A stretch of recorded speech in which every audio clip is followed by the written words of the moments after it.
Merhaba arkadaşlar. İğne oyası ve el işleri YouTube kanalıma hepiniz hoş geldiniz. Bugün yine sizlerle birlikte Selanik modelli 2 şiş lif çalışacağız. Modelimiz bu şekilde. Oldukça basit, güzel ilerleyen bir model oldu. Yeni yapanların bile korkmadan başlamasını tavsiye ederim. Zor görünüyor ama kesinlikle basit ilerleyen bir model oldu. Bu ipim biraz kalın olduğunu düşünüyorum ben. Yani aynı modeli farklı bir aynı sayıyla farklı bir ipte de çalıştım. Bakın bu lifimi tunç veya yanlış mı yoksa Canan markada olabilir. Şöyle üst üste koyduğum zaman bakın aradaki fark ikinci modelin yarısını geçmiş durumdayım arkadaşlar. Buna rağmen ikinci modelimin bakın başlangıç kısmına denk geliyor. Bu şekilde. Yani ipten ipe de fark var. Siz ipinize göre de ilerleyebilirsiniz. İkinci modeli kurduktan sonra da bitirdikten sonra kesme işlemine başlayabilirsiniz arkadaşlar. Modelimiz bu şekilde.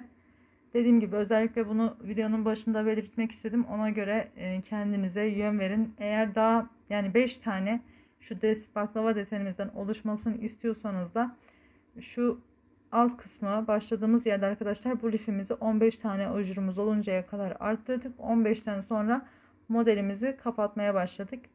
Eğer yine 5 tane örneğim olsun ama lifim de biraz küçük olsun derseniz biz burada 15 tane yapmıştık. Siz başlarken 13 veya 12, 14 yani 15'ten aşağı bir ajur sayısıyla başlayabilirsiniz. O şekilde de küçültmüş olursunuz. Yine 5 tane de bu şekilde deseniniz olur. Söyleyeceklerim bu kadar arkadaşlar. Bu arada bana attığınız lif modelleri için hepinize çok teşekkür ediyorum. Model atıp Instagram hesabımı da takip alabilirsiniz. Şu an toplamda 152 tane farklı model atmışsınız. Hepinize çok teşekkür ediyorum. Hepsini çalışabilir miyim bilmiyorum ama elimden geleni yapacağım. Farklı bir sürü model atmışsınız. Hepinize ayrı ayrı çok teşekkür ediyorum. Yine Instagram hesabımdan bana ulaşabilirsiniz. Farklı modelleri yine atmaya devam edebilirsiniz. Çok güzel, çok farklı modeller gördüm arkadaşlar. Daha önceden beri ben bu lifleri yapıyorum ama hiç görmediğim modeller gördüm. Hepinize teşekkür ediyorum dediğim gibi tekrar. Elimden geldiğince çalışmaya hepsini sıraya alacağım arkadaşlar. Hala geçen seneden kalan istek modellerim var. Umarım hepsini yapmaya çalışacağım arkadaşlar. Lifler gerçekten çok zaman alıyor. Bir de video çekerek yapmak da ayrı bir vakit, ayrı bir zaman. Yani gerçekten zor bir iş. O yüzden yani hepsini bir kere de yapamam ya da bekletirsem uzun sürerse kusura bakmayın. Şimdiden bunu da söylemiş, dile getirmiş olayım. Yine modelimizi de bebek battaniyesine çevirebilirsiniz. Çok da tatlı olur arkadaşlar. Bundan önce yaptığım fare dişi kutucuklu bir modelimiz vardı. Onu da bebek battaniyesine çok yakışır. Aralarına küçük küçük çıtırıklar, çiçekler, işte iğne oyasında yapmış olduğumuz gibi tohumlar, rokokolarla çiçekler yapabiliriz. Çok güzel olur ona da. Bunu da yine bebeklerin battaniyesi olarak çok güzel bir model olur arkadaşlar. Bu modellerden yani 2 şiş lif modellerimiz çevrilebilir. İstediğiniz kadar büyüterek bebek battaniyesine çevirebilirsiniz. Modelimizin yapımına geçmeden önce kanalıma abone değilseniz abone olup bildirim zilini açarsanız bundan sonra yayınlayacağım bütün videolardan anında haberdar olursunuz. Videomu beğenip yorum yapmayı unutmayın arkadaşlar. Hepinizden bir yorum bekliyorum. Umarım sizler de benimle birlikte yapıp modelden memnun kalırsınız. Hepinize kolay gelsin diyorum. Bir sonraki videoda görüşmek üzere. Şimdi modelimizin yapımına geçelim. 5 ilmek atıp arka yüzden örüp ön yüze geldim ve ilmeğimi arttırıyorum arkadaşlar. 3 tane arttırma yapıyorum. 2 ve 3.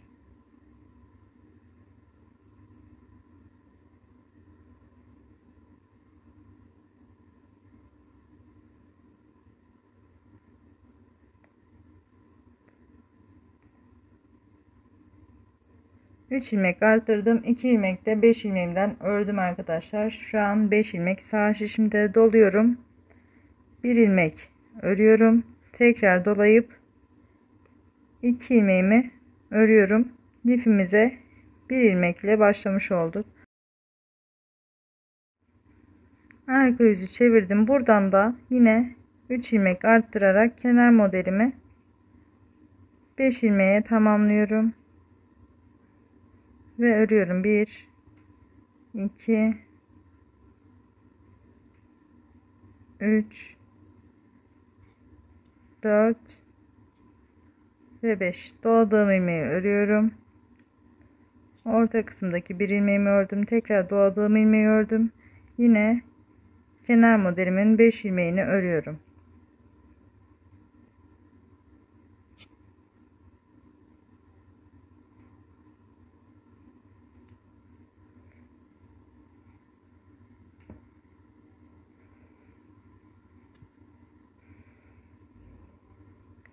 Tekrar ön yüze geldim. Ön yüze geldiğimde 2 ilmeğimi birlikte örerek kesiyorum.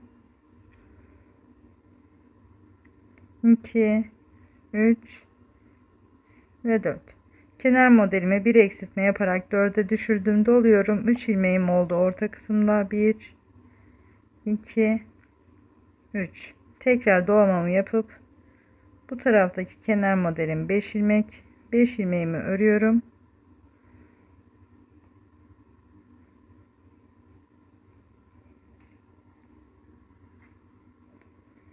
Arka yüze çevirdim. Buradan da yine 2 ilmeğimi birlikte örerek kesiyorum. Kenar modelim 4'e düşmüş oldu. Aradaki ilmeklerimi haroşa olarak örüyorum.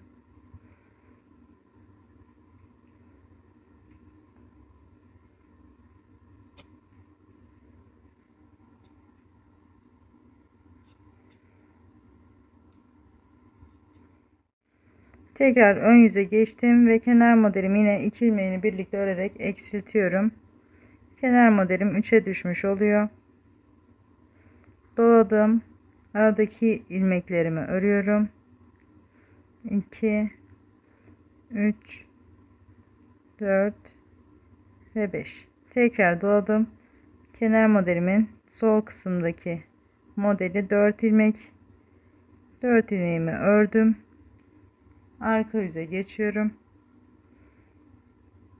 Yine buradan da bu kenar modelimi eksilterek 3'e düşürüyorum.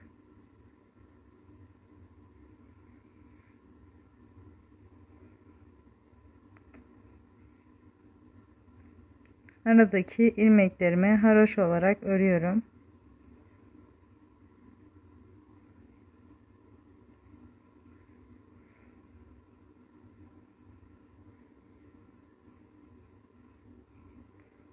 Tekrar ön yüze geçtim.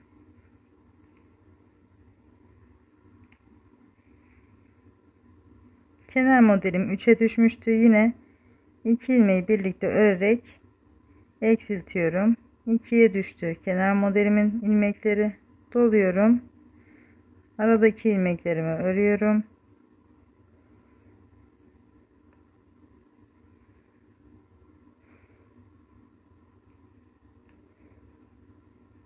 Tekrar 3 ilmeğim kalınca dolamamı yaptım. Kenar modelimin 3 ilmeğini ördüm ve arka yüze geçiyorum.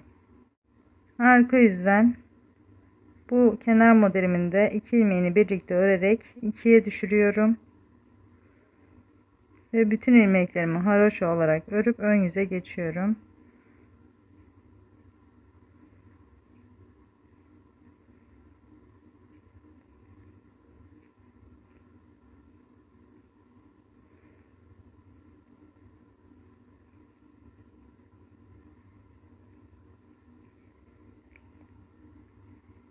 Tekrar ön yüze geçtim.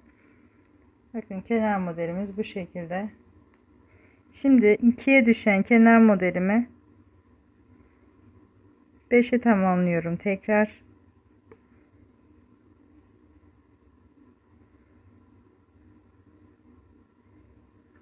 Ve örüyorum.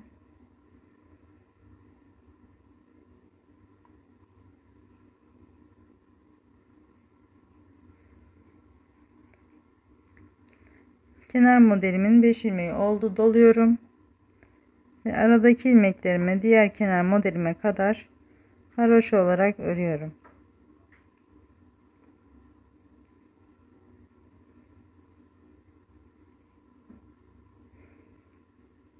İki ilmeğimi kalınca doladım.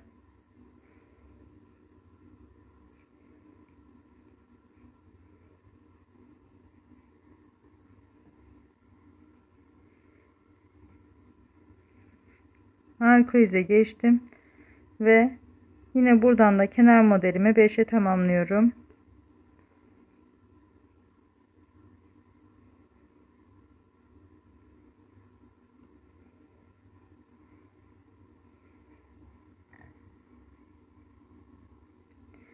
Beş kenar ilmeğimi ördüm.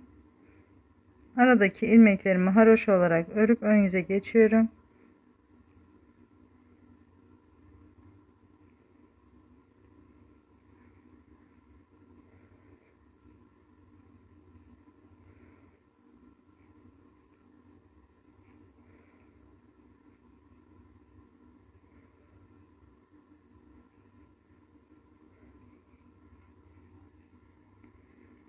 Tekrar ön yüze geçtim.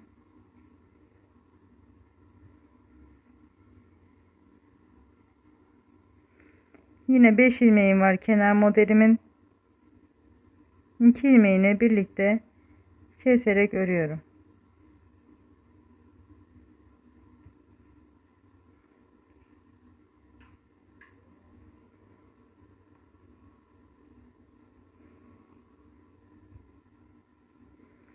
Dörde düştü kenar modelimin sayısı. Aradaki ilmeklerimi haroşa olarak örüp diğer kenar modelime kadar hızlıca geçiyorum.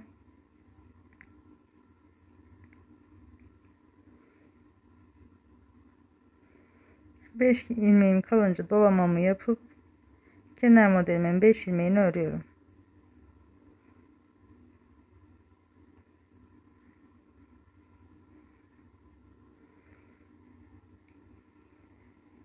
Kenar modelim bu şekilde arkadaşlar. Her sırada eksiltme yapıyoruz. Eksiltme yaparak 2'ye düşürdüğümüz kenar modelimizi 2'ye düştükten sonra tekrar 5'e tamamlıyoruz. Bu kenar modelinde arkadaşlar şişimizin başına döndüğümüz zaman ya kesme işlemi yapıyoruz ya da arttırma işlemi yapıyoruz. Şimdi bu orta kısımdaki sayımızı biraz arttırıp tekrar dönelim arkadaşlar. Kenar modelinden 3 tane oluncaya kadar ördüm. 3. modelimde yine 2 ilmeğe düşürdüm. Şu an ikişer tane kenar modelim var. Ortada 25 tane ilmeğim var. Toplamda 29 ilmeğim var arkadaşlar şişimin üzerinde. Şimdi hemen burada kenar modelimi yine 3 ilmek arttırarak 5'e tamamlıyorum.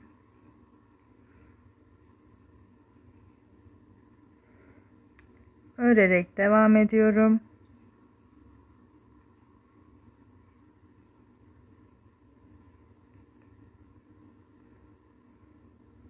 Beş ilmeğimi ördüm, doluyorum.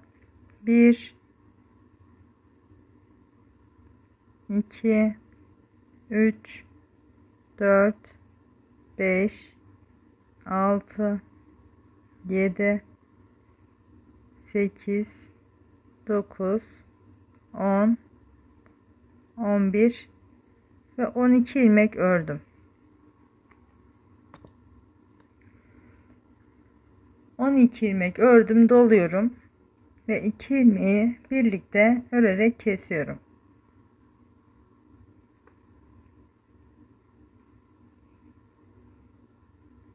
Kestiğim ilmek 1 2 3 4 5 6 7 8 9 10 11 ve 12 ilmeğimi de burada ördüm arkadaşlar. Sağ kısımda şu doladığımız ilmeği tam orta kısımda açmış oluyoruz. Sağında 12 ilmeğimiz var, solunda yine 12 ilmeğimiz var. Doladım ve kenar modelimin 2 ilmeğini örüyorum. arka yüze geçtim. Yine buradan da kenar modelimi arttırıyorum.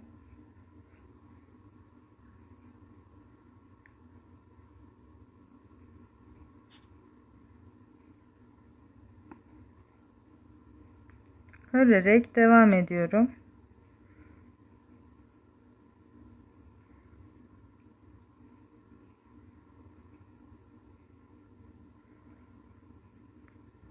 Orta kısımdaki ajuruma kadar bütün ilmeklerimi haroşa örüyorum.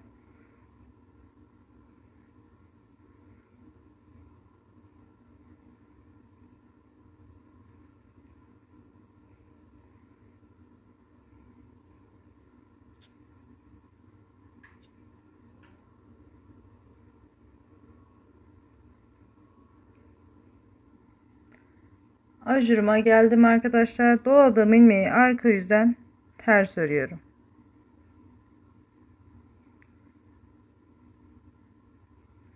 Yine sıra sonuna kadar bütün ilmeklerimi haroşa olarak örüp ön yüze geçeceğim.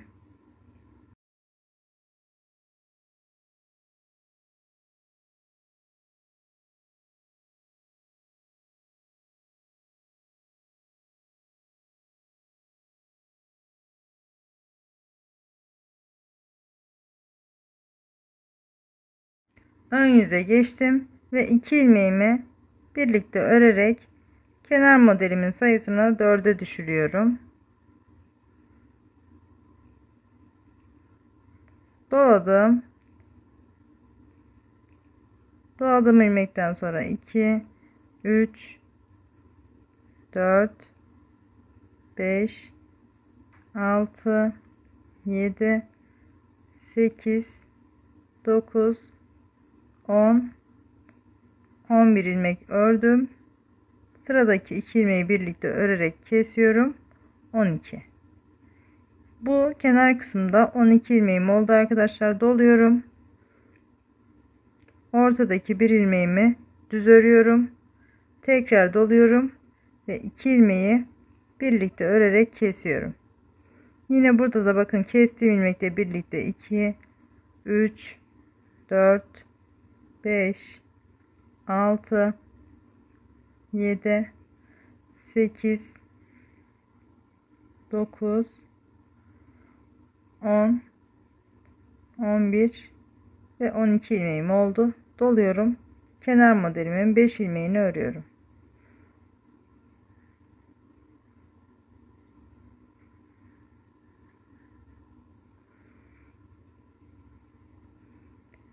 Tekrar arka yüze geçiyorum.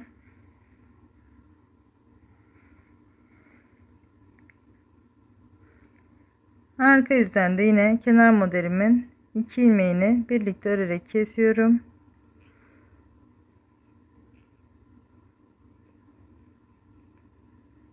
Dörde düştü sayım. Yine doladığım ilmeklere kadar, ajurlarıma kadar haroşa olarak örüyorum.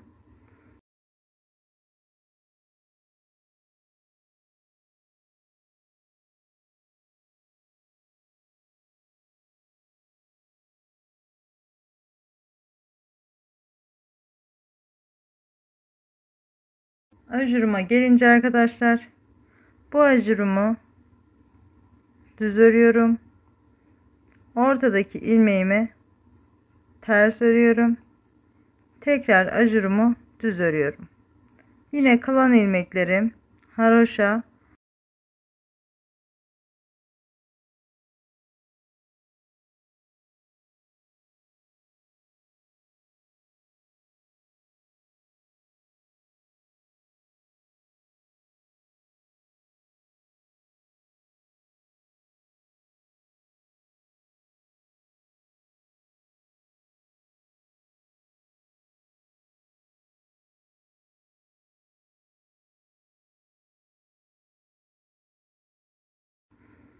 tekrar ön yüze geçtim arkadaşlar. Yine ilk 2 ilmeğimi birlikte örerek kesiyorum.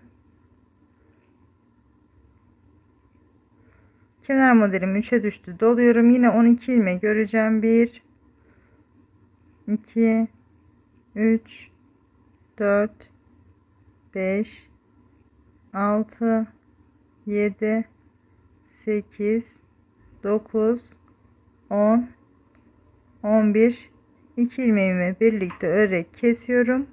12. Tekrar doladım. Şimdi Selanik örneği uygulayacağımız için arkadaşlar şu ortadaki ilmeğimizi baz alarak ilerleyeceğiz. Şimdi burada Selanik örneğimiz şu ortadaki ilmeğimiz olduğu için buradaki ilmeğimizi arka yüzden ters örmüştük. Biz bu ilmeği baz alarak ilerleyeceğiz. Bu ortadaki ilmeğimiz düz arkadaşlar. Ondan önceki ilmeğimin ters olması gerekiyor ve burada dolama yapmam gerekiyor. Doladım ve bu ilmeğimi ters örüyorum. Ortadaki ilmeğimi alttaki ilmekten alarak Selanik örüyorum arkadaşlar. Tekrar diğer ilmeğim ters ve doladım. Yine 2 ilmeği birlikte örerek kesiyorum. Kestiğim ilmekten sonra 2, 3, 4, 5, 6, 7, 8, 9, 10, 11 ve 12. Bu V şeklindeki Selanik örneğimiz ilerleyinceye kadar arkadaşlar bu kenarındaki ilmeklerimiz sürekli 12 ilmek olarak devam edecek. Tekrar doluyorum ve kenar modelimin ilmeklerini örüyorum.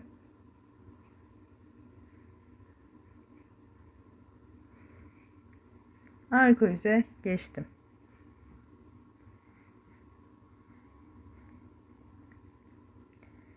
Yine 2 ilmeği birlikte örerek kesiyorum. Kenar modelim burada da 3'e düşmüş oldu. Arka yüzdeyiz. Yine ajuruma kadar dolama yapmış olduğumuz ilmeğe kadar haroşa olarak örüyoruz.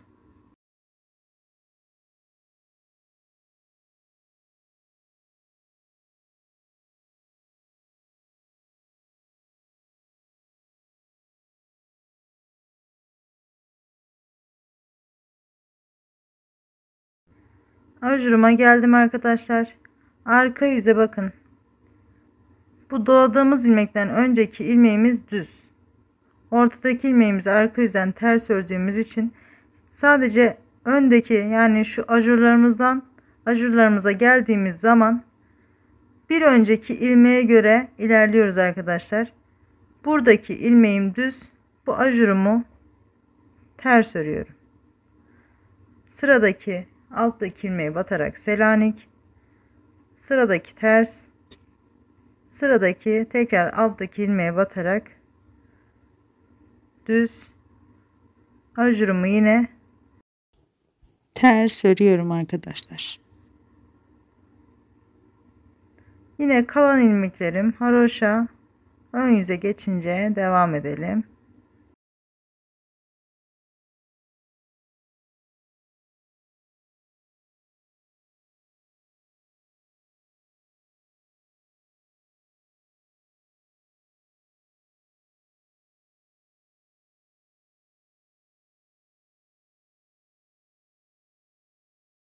Ön yüzdeyim arkadaşlar. Kenar modelimin 2 ilmeğini birlikte örerek 2'ye düşürüyorum. Doladım. Yine 12 ilmek öreceğim. 12. ilmeğim 2 ilmeği birlikte örerek kestiğim ilmek.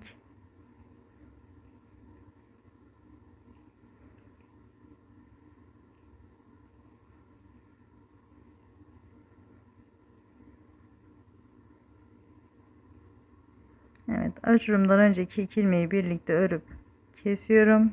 Doladım. Bakın buradaki ilmeğimden önceki ilmeğim ters. Bu ilmeği düz örüyorum.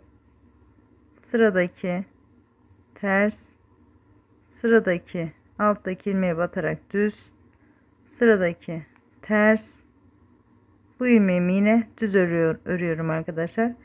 Şu doladığımız ilmekleri arkadaşlar direkt alttaki ilmeğe batıp öremeyiz arkadaşlar. Ajurumuz olduğu için arka yüzden örüp daha sonraki sırada alttaki ilmeğe batarak öreceğiz. Zaten model ilerletiyor arkadaşlar. Şurada ilk doladığım ilmekten sonra ilk ördüğüm ilmek düz, yani alttaki ilmeğe batmadım. Burada da yine son ilmeğim düz arkadaşlar. Alttaki ilmeğe batamam çünkü ajurumuz dağılır. Şimdi yine doladım. Kenar modelimin doladım ve iki ilmeği birlikte örerek kesiyorum ve kenar modelime kadar haroşa olarak örüyorum.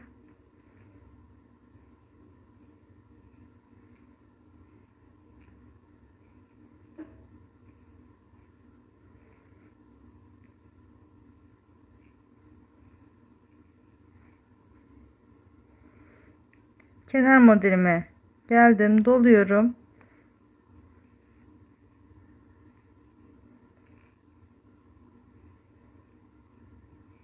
Ve arka yüze geçtim.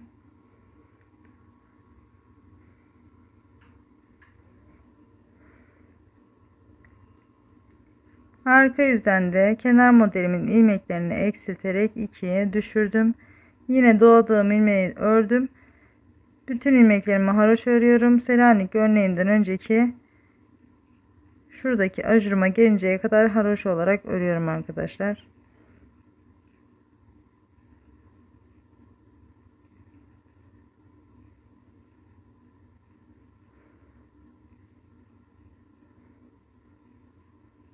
Evet, doladığım ilmeğe geldim.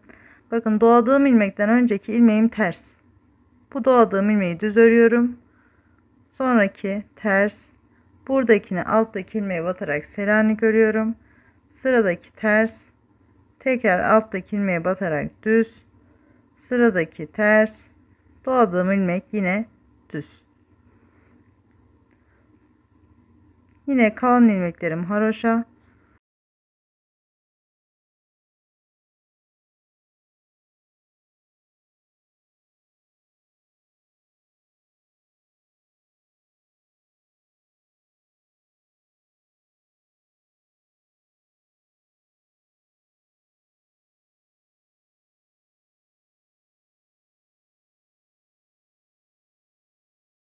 Tekrar ön yüze geçtim. Kenar modelimi 5'e tamamlıyorum.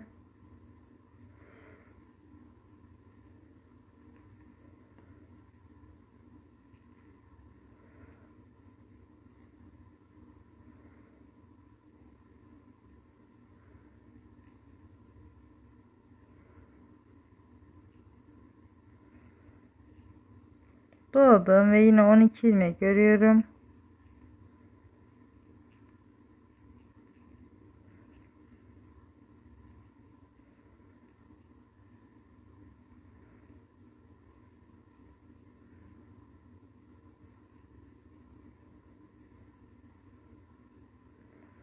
Yine ajurumdan önceki iki ilmeğimi birlikte örerek kesiyorum. Doladım. Bakın, ilk ilmeğim ters. Bu ilmeğimi ters örüyorum. Sıradaki ilmeğim alttaki ilmeğe batarak düz. Sıradaki ters. Sıradaki alttaki ilmeğe batarak düz. Sıradaki ters. Tekrar alttaki ilmeğe batarak düz ve sıradaki ters. Dolamamı yapıp yine iki ilmeğimi birlikte örerek kesiyorum ve kalan ilmeklerim haroşa. Bu şekilde arkadaşlar, bu Selanik örneğimizi aynı şekilde devam ettirerek ilerletelim. Döndüğümde yine sayıları söyleyeceğim. Modelimi ilerlettim aynı şekilde devam ederek. Şu an şu orta kısımda ilk yapmış olduğum ajurdan itibaren son ajura kadar toplamda 16 tane ajurum var. Kenar modelim 2'ye düşmüştü. Bu tarafta 5'e tamamladım. Burada hala 2 tane arkadaşlar. Bu kenar modelimin 2 ve buradaki 5 ilmeği hariç şu orta kısımda kalan ilmeğim 57 tane arkadaşlar. Orta kısımda 57 ilmeğim var. Ajurlarımız 16 tane. Şimdi burada yine modelimize devam edeceğiz. 5 kenar ilmeğimi ördükten sonra doluyorum. Bir ilmek örüyorum ve ben buraya ayracımı takacağım. Ve 12 ilmek yine, 1 2 3 4 5, 6, 7, 8, 9, 10, 11, 12 ve bakın öcürümün üstündeki ilmeği de örüyorum. 13. 13 ilmek ördüm. Doluyorum. 2 ilmeği birlikte örerek kesiyorum. Daha sonraki ilk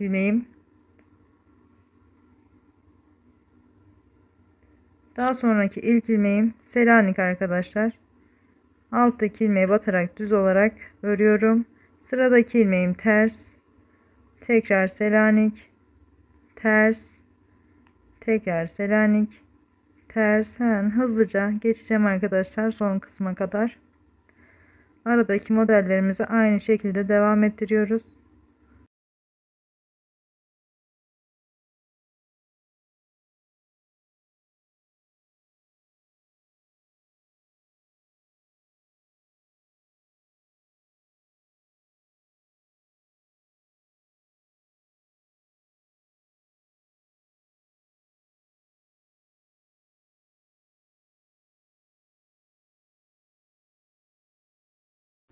Son kısma geldiğimde arkadaşlar, şu modelimizin son kısmına geldiğimizde bakın buradaki ajurumdan önceki 2 ilmeği birlikte keserek örüyorum.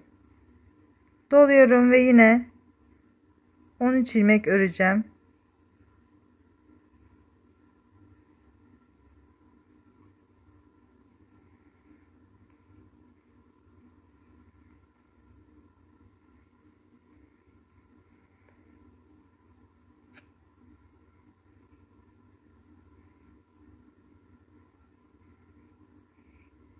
Tekrar buraya da ben ayracımı takacağım, belli olsun.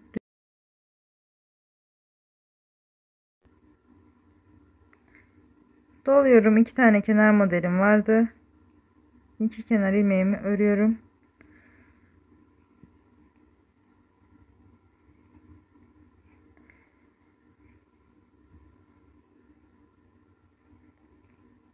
Ayraçlar kolaylık sağlıyor arkadaşlar. Ayraçları takmanızı tavsiye ediyorum. Yani ne kadar usta olursanız olun, düşünmeden ayraca geldiğiniz zaman rahatlıkla yaparsınız. Herkese tavsiye ediyorum. Yani yanlış yapma ihtimalinizi azaltıyor. Şimdi burada arkadaşlar bu 2 ilmeğimi örüyorum. Yine modelime kadar devam ediyorum. Şu ayracımdan önceki ilmeklerim arttığı zaman yine Selanik modeli kuracağız. Burada şu baklava deseni oluşturacağımız Selanik ilmeklerimiz kestiğimiz için arkadaşlar şu kısımdan şu yanındaki haroşalarımızın sayısı artacak arkadaşlar, yavaş yavaş. O yüzden ben arası aynı kalsın diye burada 12 ilmekle devam etmesi için ayracımı takıp devam ettim. Size de dediğim gibi öneriyorum. Yeni yapanlar da bu modeli rahatlıkla yapacaktır. Şimdi arka yüzden bakın doladığım ilmeğe geldim. Yine bakın doladığım ilmeği düz örüyorum. Buradaki ilmeğim de Selanik'te düz ördüm. Kestiğimiz ilmek olduğu için. Yani yine aynı şekilde bir önceki ilmeğine sadık kalarak devam edeceğiz. Sadece ön yüzden kesme işlemi yapıyoruz arkadaşlar. Şimdi desenimiz kapandığı için bir önceki sırada 13 ilmek ördük ve dolayıp kestik. Bu ön yüzde arkadaşlar. Tekrar ön yüze geçtiğimizde yine bu sırada da 14 ilmek örüp daha sonra dolayıp keseceğiz.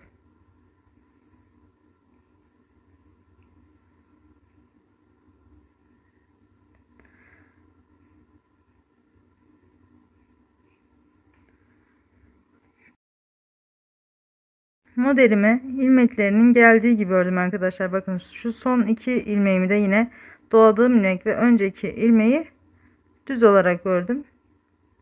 Yani şuradaki Selanik modelimize sadık kalarak ilerliyorum. Düzse düz, tersse ters öreceğim arkadaşlar hepsini.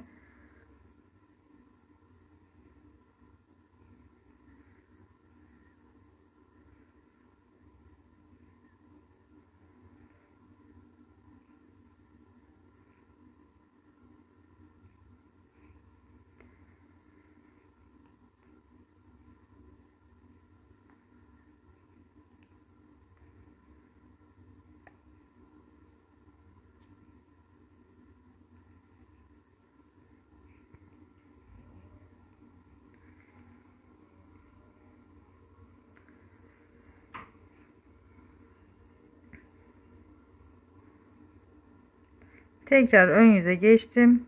Kenar modelimin 2 ilmeğini eksiltiyorum.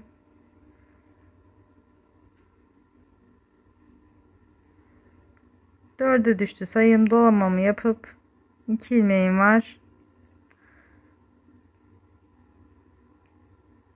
Tekrar bakın, bu ayrıcımdan sonra 4 5 6 7 8 9 10 11 12 13 ve bakın 14. Bir önceki sırada doladığım ajurumun üzerine ördüm ve doluyorum.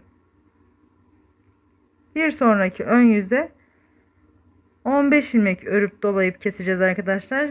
Bu şekilde. Şimdi lifimize başlarken V ajurlarla başlamıştık. Şimdi arkadaşlar bu örneğimizi kapatarak bir desen, baklava deseni, dörtgen oluşturacağız arkadaşlar. Yine son kısımda da doladığım ilmekten, bir önceki sırada doladığım ilmekten önceki 2 ilmeği birlikte keserek öreceğim ve dolayacağım. Aynı şekilde devam edeceğim. Şimdi ilmeklerimi geldiği gibi örüyorum.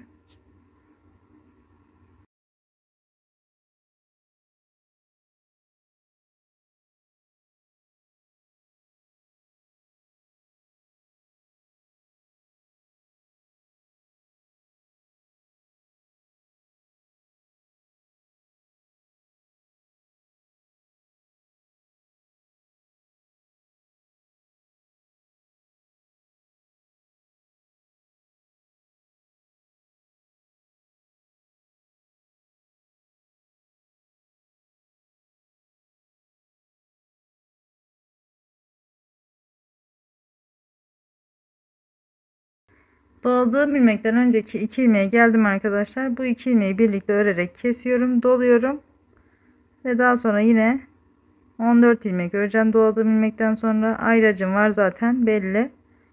4 5 6 7 8 9 10 11 12 13 ve 14. Tekrar ayrıcıma geldim. 2 ilmeğim var. 2 ilmeğimi de örüyorum, doluyorum. Daha sonra kenar modelimin 5 ilmeğini örüyorum.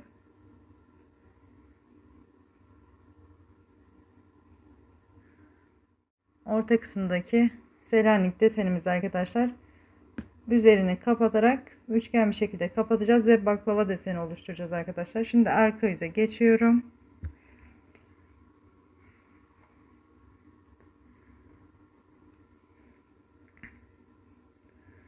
Kenar ilmeğimi yine eksiltiyorum.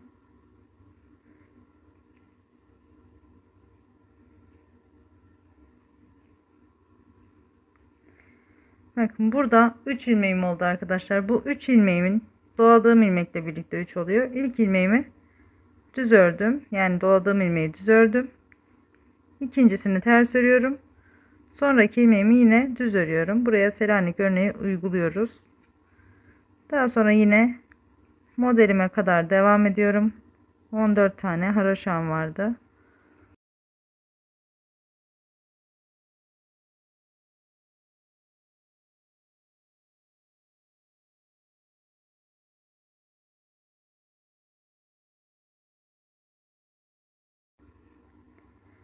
Doladığım ilmeği de düz ördüm. Buradaki ilmeğim ters oluyor arkadaşlar. Ters örüyorum. Sonraki ilmeğim Selanik. Dediğim gibi doladığım ilmekten sonra geldiği gibi öreceğim. Doladığımız ilmekler haroşa oluyor arkadaşlar. Yine bu modelimin doladığım ilmeğine gelinceye kadar geldiği gibi bir ters bir Selanik olacak şekilde örüyorum arkadaşlar.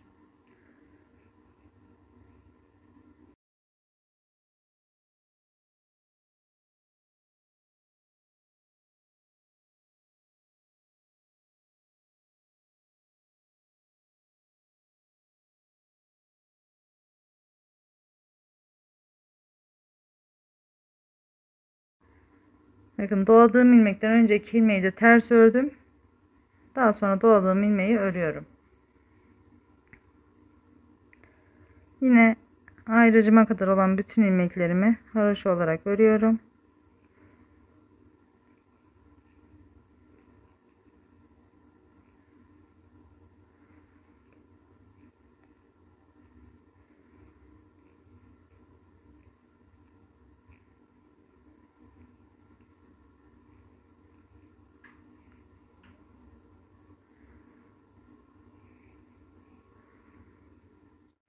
Tekrar bu ayracımı aldım. İlk ilmeğimi yine burada düz örüyorum. İkinci ilmeğim ters. Yine doladığım ilmeği düz örüyorum. Kenar modelimin ilmekleri haroşa. Bu kenar modelimizden sonraki 3 ilmeğe Selanik modeli uygulayacağız arkadaşlar. Yine 2 ilmeğimi birlikte örerek kesiyorum. Kenar modelim 3'e düşmüş oluyor. Doladım. İlk ilmeğim ters. Sıradaki Selanik. Tekrar 3. ilmeğim de ters arkadaşlar. Yine modelime kadar devam ediyorum. Son kısımdaki 3 ilmeğime de aynı şekilde Selanik örneği uygulayacağım.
Yine modelimin sonundaki doladığım ilmekten önceki 2 ilmeği birlikte örerek kesiyorum.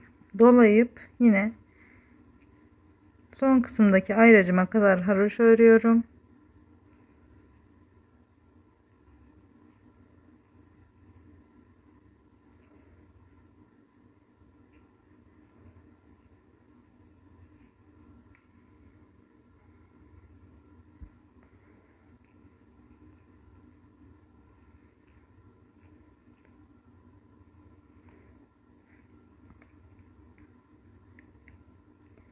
Yine bu ayracımı aldım. İlk ilmeğimi ters örüyorum.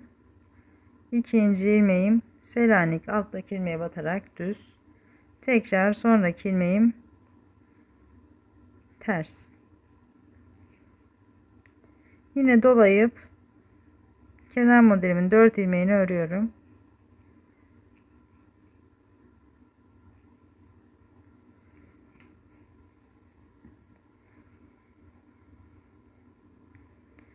Kenar modelimin 2 ilmeğini birlikte örerek kesiyorum.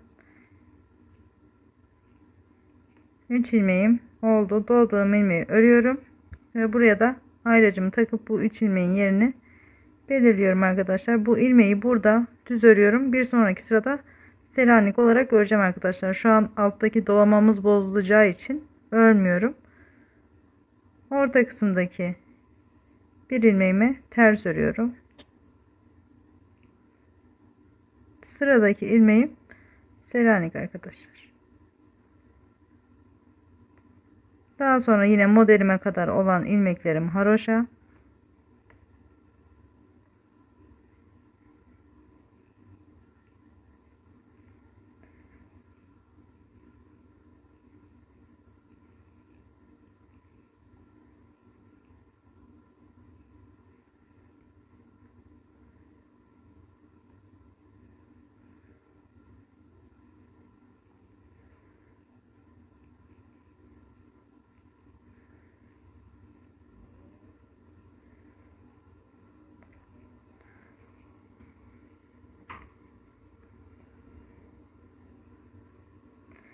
Tekrar doladığım ilmeğe geldim arkadaşlar. Doladığım ilmeği düz örüyorum. Bakın altındaki ilmeğim yine Selanik olduğu için bunu da düz örüyorum. Sıradaki ters, düz,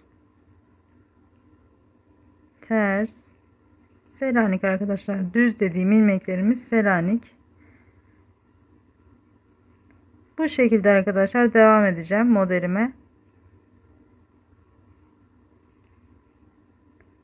Oldukça basit, hızlı ilerleyen bir model olacak arkadaşlar.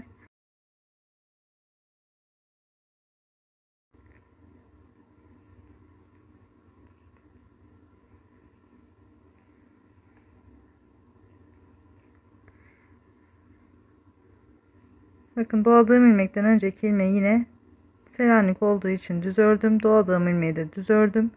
Ayracıma kadar olan bütün ilmeklerim haroşa. Ayracıma geldiğimde 3 ilmeğe Selanik modeli uyguluyorum.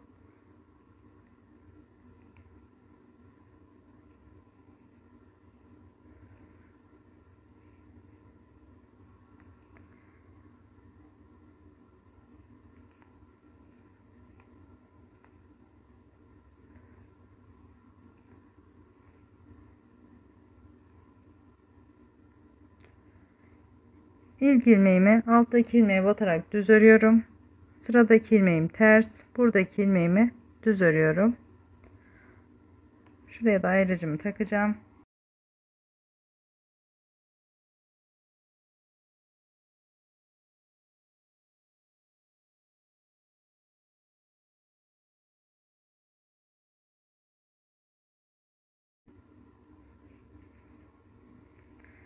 Tekrar ön yüze geçtim arkadaşlar. Şimdi buradan sonra aynı şekilde devam edeceğiz arkadaşlar. Buradaki 3 ilmeğimize Selanik modeli uygulayacağız sürekli. Kenar kısımda bu kenar modelimizden önce ilmeklerimiz artacak sürekli. Bizim bu 3 ilmeğimize Selanik örneği uygulanacak. Yine dediğim gibi buradaki ayrıcı şuradaki ilmeklerimiz artacağı için ben belirleyici olarak kullandım. Sürekli saymamak için. Sizin de kullanmanızı tavsiye ederim. Hem de sayılarınız karışmaz. Şurada yine aynı şekilde doladığım ilmeğin üzerine örünce arkadaşlar dolayıp kesiyorum. Burada da doladığım ilmekten önceki 2 ilmeği keserek dolayıp haroşalarımı örüp yine burada 3 ilmeğime Selanik örneği uyguluyorum arkadaşlar. Aynı şekilde devam edelim modelimize. Yine buradaki ajurlarımız ilerleyince son kısımda tekrar beraber devam edeceğiz. Evet, aynı şekilde keserek devam ettim modelime. Şu an bakın bu Selanik örneğimin doladığım ilmeklerinden sonra orta kısımda kalan 3 ilmeğim var. Burada bir üçlü kesme yapacağız arkadaşlar.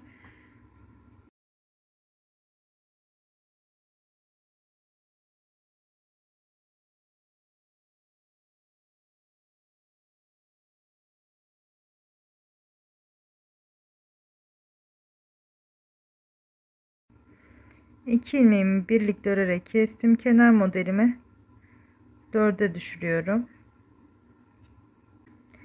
Kenar modelimi 4'e düşürdüm, doladım ve örüyorum. 1 2 3 4 5 6 7 8 9 10 ve 11 ilmeğim yine burada artırmış olduğumuz ilmekler arkadaşlar. 3 ilmeğime Selanik uyguluyorum. Ters, Selanik, tekrar ters. Tekrar bu orta kısımda yapmış olduğumuz modelimize kadar devam edeceğim.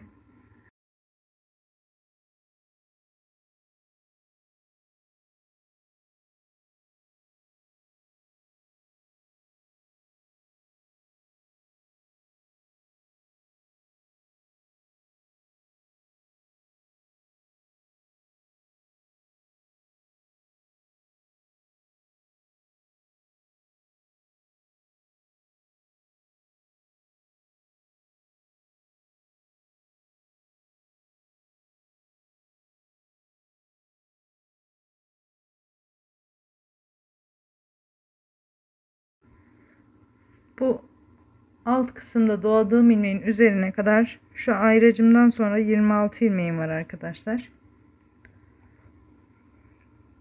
Doladım. Bu bir ilmeğimi ve ortadaki ilmeğimi alıyorum. Orta kısımda olan ilmeği bu şekilde ortadaki ilmeğimi öne alıyorum arkadaşlar. Ortadaki ilmeğimi öne alıp 3 ilmeği birlikte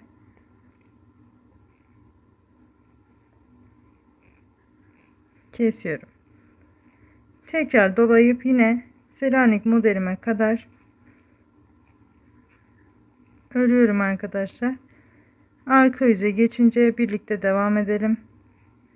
Arka yüze geçtim arkadaşlar. Yine 2 ilmeğimi birlikte örerek kenar modelimi 4'e düşürüyorum. Yine bu orta kısımda desenimize kadar, baklava desenimize kadar devam edelim.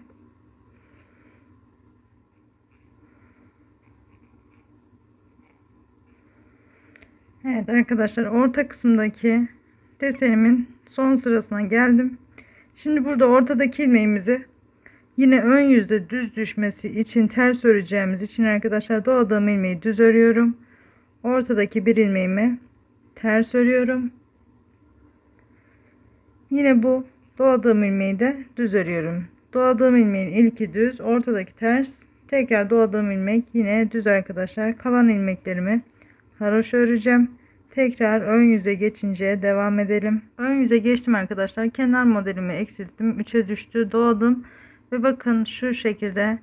Şimdi bu ayrıcımdan önceki 3 ilmeğe Selanik örneği uyguluyorum. Bu 3 ilmekten sonra 3, 6, 9, 10, 11 ve 12. ilmeğim oldu arkadaşlar. Bu 12 ilmekten sonra bir sonraki ön yüzde yine 3 ilmeğimize 3 ilmek oluncaya kadar kenardaki modellerimiz artınca tekrar 3 ilmeğe yine aynı şekilde Selanik örneği uygulayacağız arkadaşlar.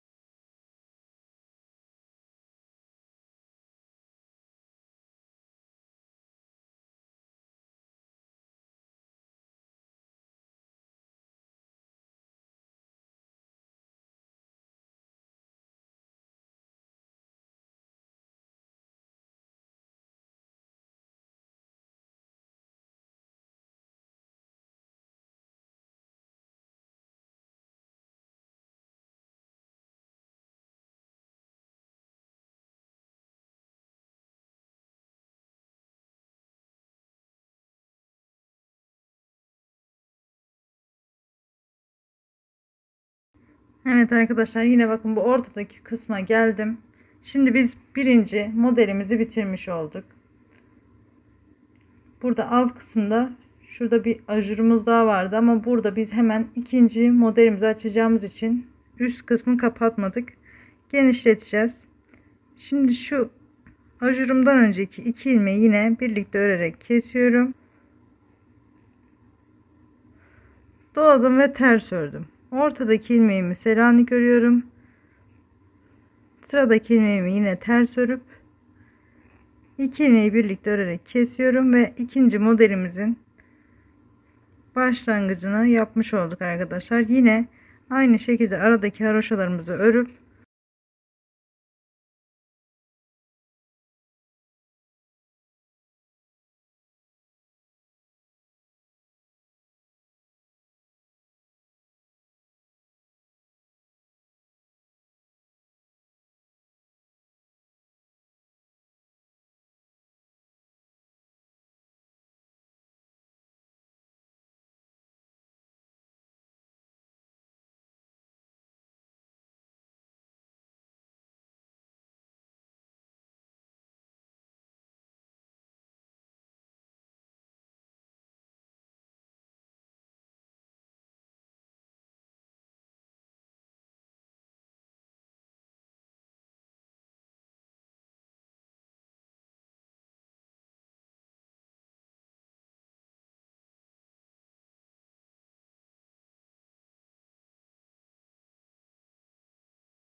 modelimiz bu şekilde arkadaşlar.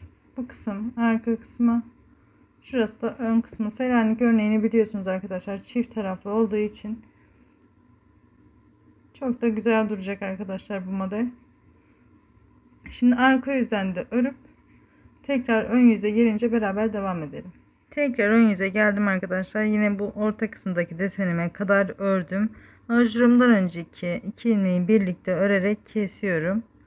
Doladım. Bakın bunların ilk ilmeğimden önceki ilmeğim ters. Bunu düz örüyorum. Sıradaki ters. Orta kısımdaki Selanik. Tekrar ters. Düz.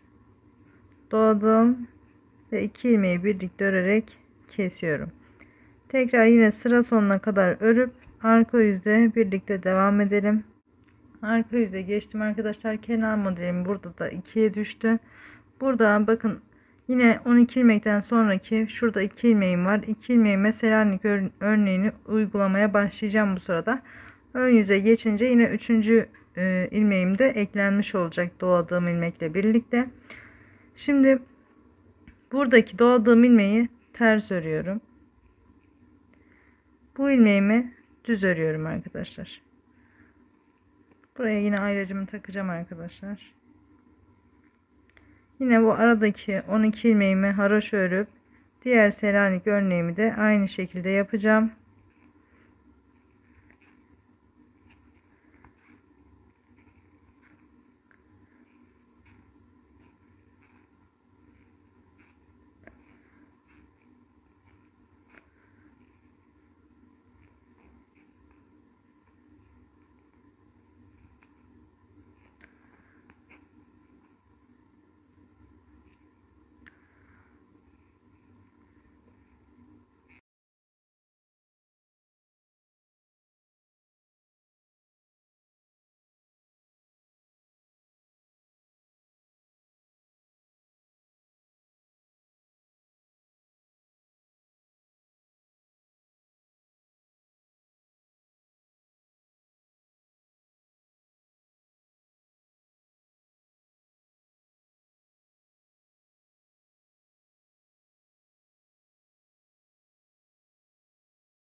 Arka yüzdeyim arkadaşlar. Bu ilk doladığım ilmeği düz örüyorum.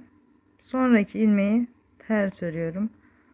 Sıradaki Selanik, orta kısımdaki ters, sıradaki Selanik, tekrar ters ve doladığım ilmek yine düz. Yine diğer Selanik örneğime kadar haroşa devam ediyorum.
Yine bu son kısımdaki 2 ilmeğime de Selanik örneği uygulamaya başlıyorum arkadaşlar. Biri doladığım ilmek zaten. Önceki doladığım ilmekten önceki ilmeği düz örüyorum. Doladığım ilmeği arka yüzden ters örüyorum. Tekrar kenar modelimin 2 ilmeğini örüp ön yüze geçiyorum.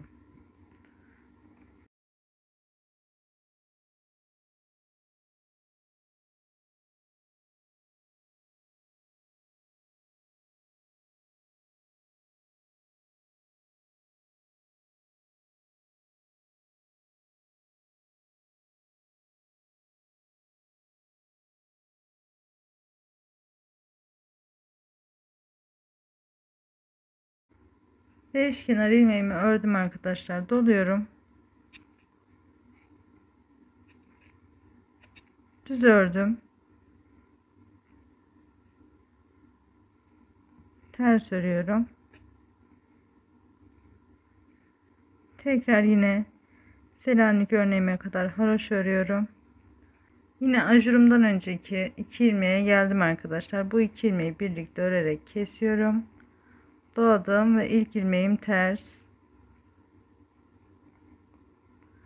Sıradaki Selanik, sonraki ters, ortadaki Selanik, sıradaki ters, sonraki Selanik, tekrar ters, doladım ve 2 ilmeği birlikte örerek kesiyorum. Yine diğer Selanik örneğime kadar haroşa olarak örüp devam ediyorum.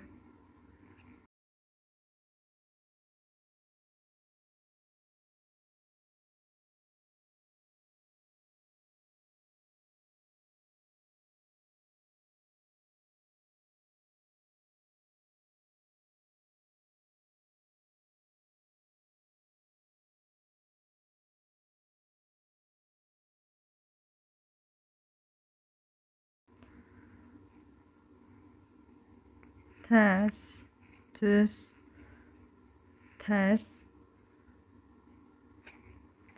Yine aradaki 12 ilmeğim haroşa.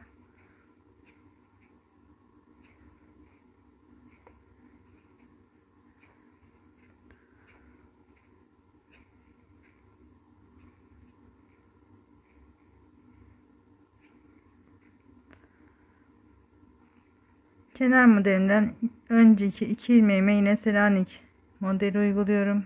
İlk ilmeğim tersti. Sonraki düz, doladım ve 2 kenar ilmeğimi örüyorum. Arka yüze geçiyorum. Arka yüze geçtim. Kenar modelimi bu kısımdan da arttırdım. Doladığım ilmeği düz örüyorum.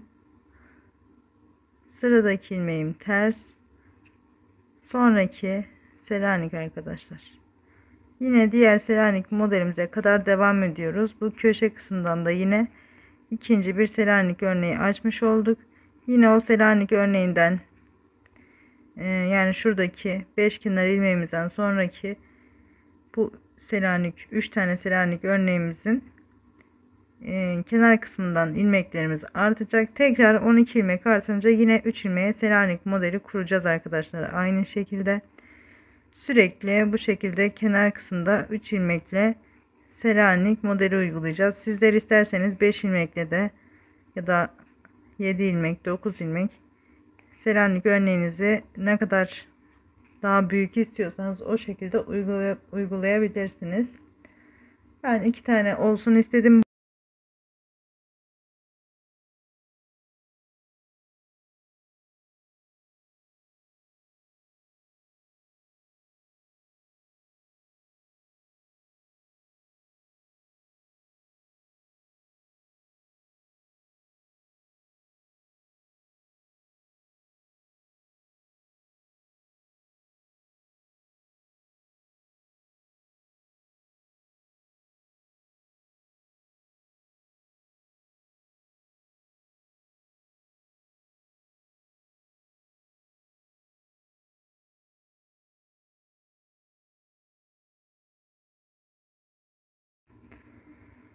Yine orta kısımdaki modelime geldim arkadaşlar. Şu doladığım ilmekten önceki ilmeğim düz.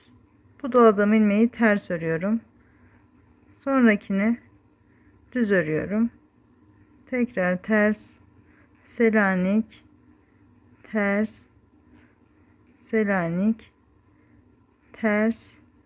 Bunu düz örüyorum. Sonrakini ters. Doladığım ilmekleri ters örmüş oldum. Yine Selanik örneğime kadar haroşalarımı devam ettiriyorum.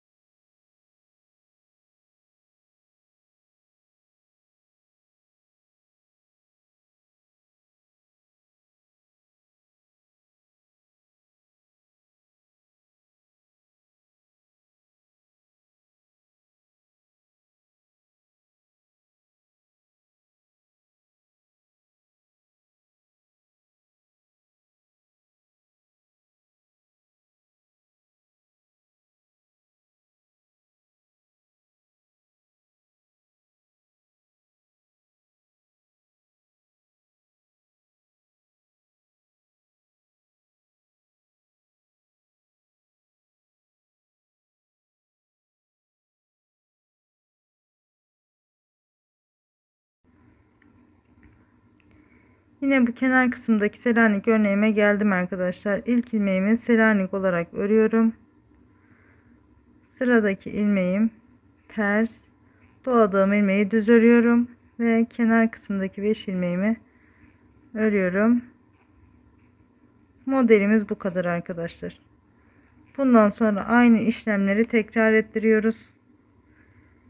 Şimdi bu ön yüzde yine Selanik örneğimin, bakın şu 5 kenar ilmeğimi eksilterek 4'e düşüreceğim. Doladığım ilmekten sonra bu 3 ilmeğimin ilki ters olacak. Orta kısımdaki Selanik, sonraki ters. Arada 12 ilmeğim var. Tekrar 3 ilmekle yaptığımız Selanik örneğim var. Daha sonra bu baklava desenimiz devam edecek arkadaşlar, aynı şekilde. Şu orta kısmını gösterdiğim şekilde bu altta başlarken en başta bir ajurla başlamıştık modelimize. Burada arkadaşlar direkt geçiş yapıyoruz. Tamamen kapatmıyoruz desenimizi. Bunun bittiği sırada ikinci modelimiz başlıyor arkadaşlar. Aynı şekilde modelimizi devam ettiriyoruz. Her 12 ilmek arttıktan sonra şu şekilde birer tane Selanik örneğimizi kuruyoruz. Burada bir tane arkadaşlar, arka yüzümüzde 2 tane Selanik örneğimiz var bu şekilde.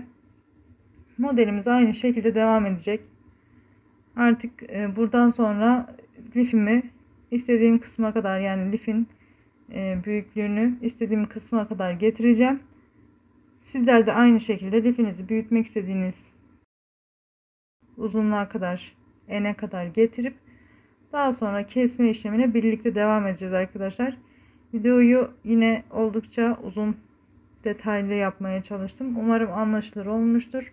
Modelde yeterince yönlendiriyor arkadaşlar. Dediğim gibi her zaman bir önceki ilmeği baz alarak yapacaksınız bu Selanik baklava desenini. Bakın bu şekilde.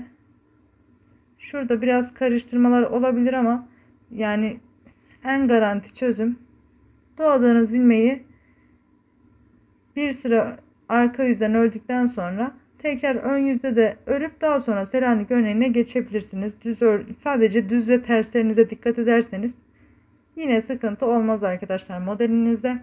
Yeni yapanlar da bunu kolaylıkla yapar arkadaşlar. Ben size güveniyorum. Sizler elinize alırsanız emin olun yaparsınız. Dediğim gibi model kendini yönlendiriyor. Sizi ilerlemenize bağlı, baktıkça anlayacaksınız zaten. Elinize alıp başlarsanız başarırsınız. Emin olun buna.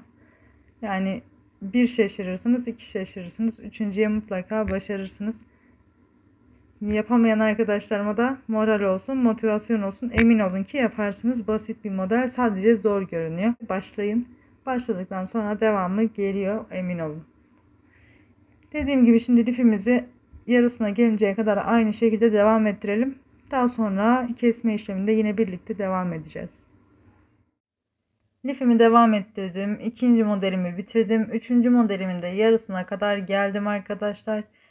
Şu anda lifimin uzunluğu tam 30 santimde.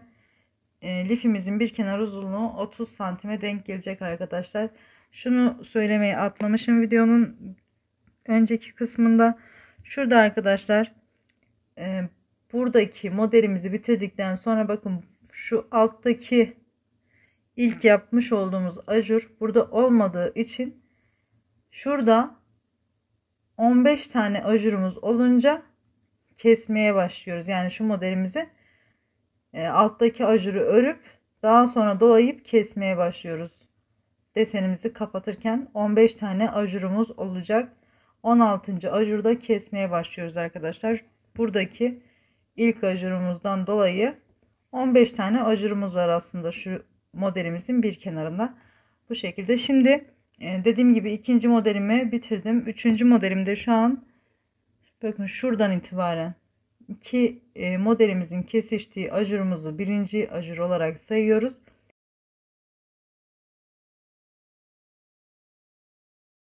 Ve bu sırada kesme işlemine başlıyorum. Bakın 12 ilmekte bir bu tekli genişletirken son yaptığım ajura kadar toplamda 15 ajurum var. Kadar devam ettirdim.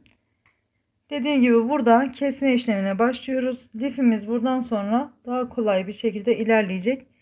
Farklı bir işlemde yok arkadaşlar. Bunlar modelimiz ilerledikçe burada nasıl hemen arttırırken başladıysak üst kısımda da hemen keserek bitireceğiz arkadaşlar modellerimizi. Yani hiçbir sıkıntı yok.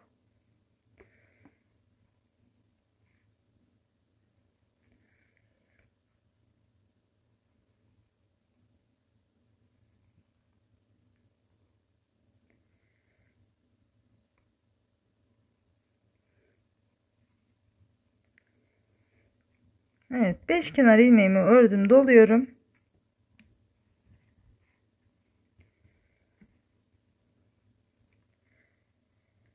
Beş kenar ilmeğimi ördüm, doladım ve 2 ilmeği birlikte örerek kesiyorum.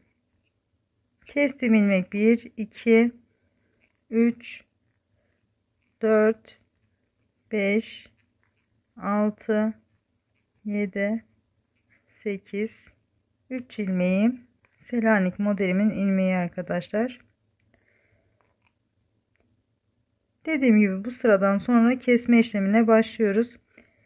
Lifimizin boyutu 30 santime denk geldi arkadaşlar. Daha küçük yapmak istiyorum. 30 santim benim için büyük. 28-26 yapmak istiyorum derseniz bizim bu başta yapmış olduğumuz 16 ajuru 16 değil de 14, yani 14'ten sonrası da 14 tane ajur yaparsanız 28 santime denk gelecek arkadaşlar. Hepsini 14 tane olacak şekilde yapacağınız için 28 santime denk gelecektir. 13 de küçük olur diye düşünüyorum. 13-12 biraz lifinizin boyutunu küçültecektir. 14-15 tane yapabilirsiniz arkadaşlar. Lifinizin boyutunu bu şekilde küçültebilirsiniz. Ben göz kararı başladım.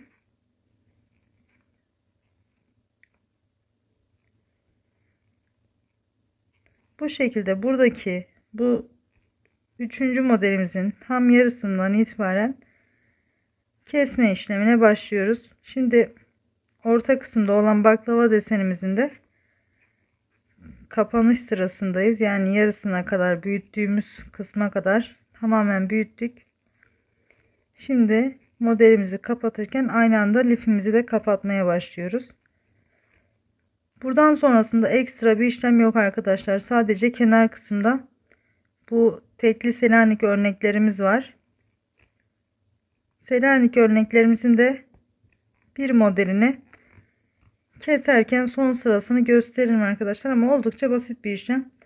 Yani hiç sıkıntı yaratmayacağını düşünüyorum. Direkt kesebilirsiniz.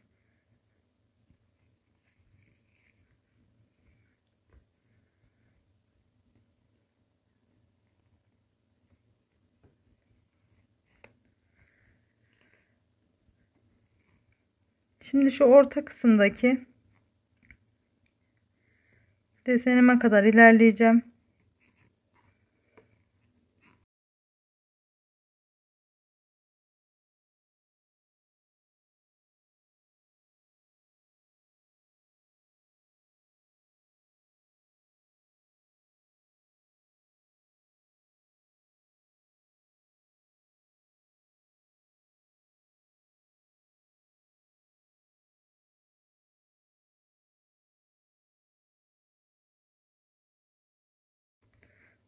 Buradaki Selanik örneğim bittikten sonra arkadaşlar 1, 2, 3, 4, 5, 6, 7, 8, 9, 10, 11, 12 ve bakın 13. ilmeğim bir önceki sırada doladığım ilmeğin üzerine denk geliyor arkadaşlar. Kesme işlemindeyken daha önce göstermiştim. Ajurumuzun üstünü örüp dolayıp 2 ilmeği birlikte örerek kesiyoruz. Daha sonra ilmeklerimi geldiği gibi örüyorum. Bu şekilde devam ediyoruz. Yine son kısımda, bu sıramızın son kısmında kenar modelimizden önce kesme işlemi yapıp arka yüze geçip yine her iki tarafta da yine kesme işlemini devam ettiriyorum. Bu şekilde ilerleyeceğiz arkadaşlar. Lifimizin kesme sırası modelimizin tam ortasındaki kısım arkadaşlar. Veya küçültmek isterseniz sayılarıyla hiç oynamadan aynı şekilde yapıp 2 tane model kurduktan sonra 3. modeli başlayacağımız sırada kesme işlemine başlayarak ben 5 tane bu desenlerden kuracağım. Siz 4 tane yapabilirsiniz arkadaşlar, sayılarla oynamadan. İkinci modeliniz bittikten sonra 3. modele geçerken kesme işlemine de başlayabilirsiniz. Aynı şekilde devam edeceğim. Kesme işlemine bu sırada başladık. Dediğim gibi çok gösterecek bir kısım yok ama yine şuradaki Selanik örneklerinde kesme kısmını gösteririm sizin için. Kafanıza takılacak bir şey olacağını sanmıyorum. Yeterince detaylı anlattım arkadaşlar. Buradan sonrası sayılarımızda da bir değişiklik olmadığı için sadece şunların kesme kısmı var. Şu kısım sürekli aynı şekilde ilerleyecek. Zaten son kısma gelince yine lifimizin yarısından sonra şu Selanik örneklerimiz bitmiş olacak. Ve kenar kısmı sürekli 12 ilmekle hatırlarsanız aynı şekilde devam edip bu desenimizin de üst kısmında tamamlayıp bitirip yine şu son kısmı yapıp lifimizi sonlandıracağız. Dediğim gibi kesme işleminde çok önemli bir kısım yok arkadaşlar. Şimdi aynı şekilde lifimi kapatacağım. Önemli bir kısım olursa şu Selanik örneklerinden bir kesme göstereceğim. Daha sonra tepe kısmından tekrar beraber devam edeceğiz. Şimdi lifimizi ilerletip dönelim. Kesme işlemine devam ediyoruz arkadaşlar. 3. modelimi bitirdim. 4. modelimi de ilerlettim. Şimdi şurada şu kesme işleminde bakın. Yine Selanik örneğimi aynı şekilde devam ettirdim.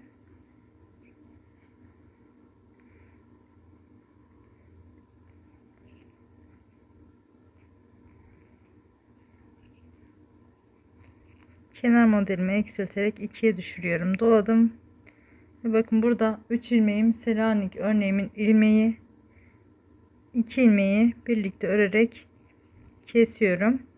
2 ilmeğim kaldı Selanik örneğimden. Yine bunu devam ettiriyorum. Selanik olarak örüyorum. Sıradakinde yine ters olarak örüyorum. Bu ayracımı çıkarıyorum. Arka yüze yine bir kesme yaparak şu Selanik örneğimizi kesip bitirmiş olacağız. Bu şekilde son sırasına kadar, yani Selanik ilmeklerimizi keseceğimiz sıraya gelinceye kadar aynı şekilde devam ettiriyoruz bu modellerimizi. Keseceğimiz sırada 2 ilmeği birlikte örerek kesiyoruz arkadaşlar. Başka bir işlem yok. Bu modelimizin daha fazla detaylı göstermeyeceğim arkadaşlar. Kesme işlemi yaparak sadece bu Selanik örneklerimizi kesiyoruz ve yine örnek kurulumumuz aynı şekilde ilerliyor. Bu yüzden detay vermeyeceğim artık arkadaşlar. Videom yeterince uzun oldu ve aynı işlemlerle tekrar edeceği için bu şekilde videomu sonlandıracağım. Sadece tepe kısmında şu kenar modelimizin bitişini gösteririm bundan sonra. Lifim bayağı büyük oldu arkadaşlar. Şu an kenar kısımlarını ölçtüm. 31 santim denk geliyor. Bilginiz olsun. Lifinizi daha küçük yapmak isterseniz 28-27 santim ya da 30 santim, 29 santim, ya şu ajurlarınızı 16 değil de 14'e 13'e kadar arttırın. Daha sonra kesme işlemine başlayın. Ya da iki taneden sonra kesme işlemi aynı sayılarla yapıp iki tane de yaparsanız 19 tane kenar modelimiz oluyor zaten. İki tane de yapabilirsiniz. Ben bir hata yapıp üçüncüye de başladım. Yani bu kadar büyük olmasını istememiştim aslında. Biraz daha küçük olsa daha iyi olurdu modelimiz. Siz biraz daha küçük yapın arkadaşlar. Videonun başında da zaten bunu belirteceğim. Ona göre kendi istediğiniz şekilde yapın. Bana göre büyük geliyor arkadaşlar. 28 santim ideal bu şişteki liflerden. 28 santim yapıyorum genelde. Şimdi aynı şekilde kesme işlemine devam edeceğiz. Dediğim gibi buradan sonra videoda anlatım yapmayacağım arkadaşlar. Buradan sonra kendiniz devam edeceksiniz. Kesme işlemimiz kenar kısımlardan devam ediyor. Modelimiz yine altta yapmış olduğumuz gibi aynı şekilde kurulduğu için tekrar keserken model kurulumu anlatmayacağım. Son kısma kadar gelelim. Şu son kısımda yine kenar modelimizin bitiş kısmını göstereceğim arkadaşlar.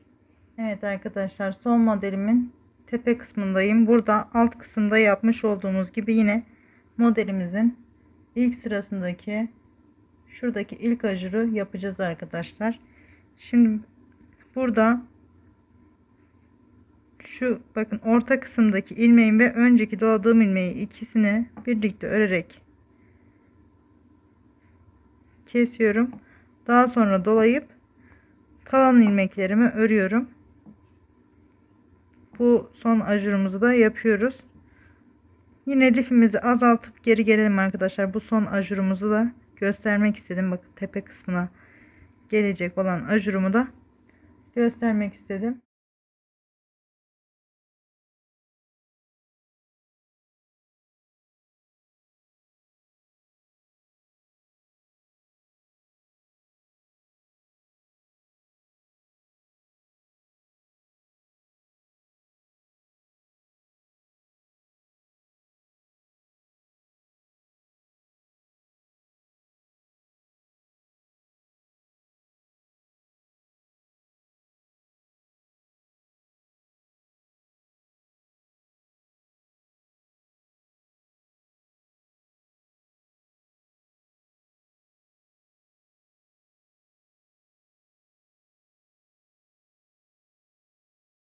Ön yüzeyim kenar ilmeklerimi 3'e düşürüyorum.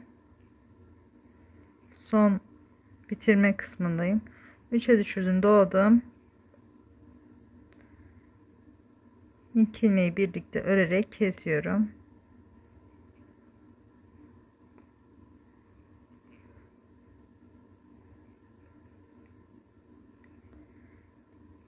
Beş ilmek ördüm toplamda kestiğim ilmeklerle birlikte. Dolayıp yine bu kenar modelimi de örüyorum. Bu son modelimize başladığımız zaman arkadaşlar, yani son kenar modelimizi, yani şurada 2'ye düştüğü zaman bunu son kenar modelimizi 5'e tamamladığımız sırada 9 tane ilmeğimiz olması gerekiyor.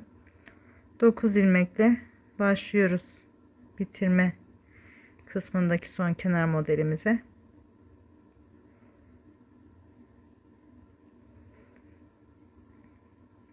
Yine bu arka yüzdeyim. Arka yüzden de kenar modelimi 3'e düşürdüm. Doladığım ilmeği örüp 2 ilmeği birlikte keserek örüyorum. Bir ilmeğim var. Sıradaki 2 ilmeği yine birlikte örerek kesiyorum. Yine doladığım ilmeği örüp kenar modelimi örüyorum.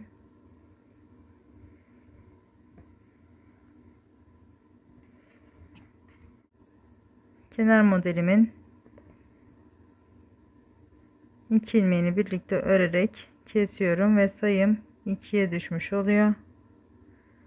Dolama yapmadan 2 ilmeği birlikte örüp kesiyorum. Tekrar ortadaki bir ilmeğimi örüp yine 2 ilmeği birlikte örüp kesiyorum. Dolama yapmıyorum.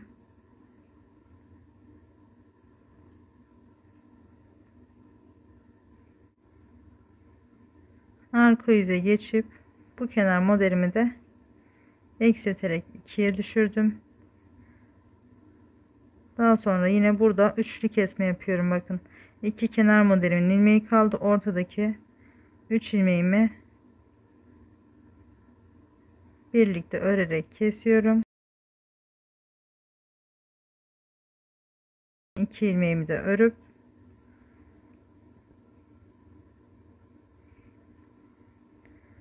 ön yüze geçtim ve bütün ilmeklerimi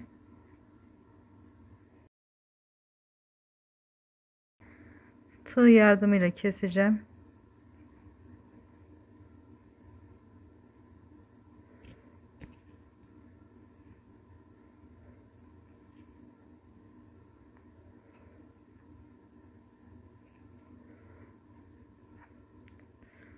Bu şekilde lifimizi sonlandırıyoruz arkadaşlar. Şimdi buradan bir zincir çekip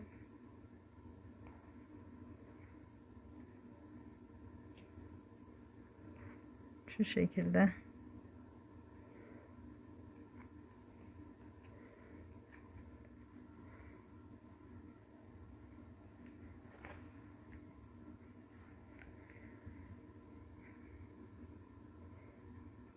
ipimi de kestim arkadaşlar. Lifimi bu şekilde sonlandırıyorum. Modelimiz bu kadardı arkadaşlar. Umarım sizler de benimle birlikte yaparsınız. Oldukça güzel ilerleyen bir model oldu. Videolarımı beğenip kanalıma abone olmayı unutmayın arkadaşlar. Bir sonraki videoda görüşünceye dek hepiniz Allah'a emanet olun.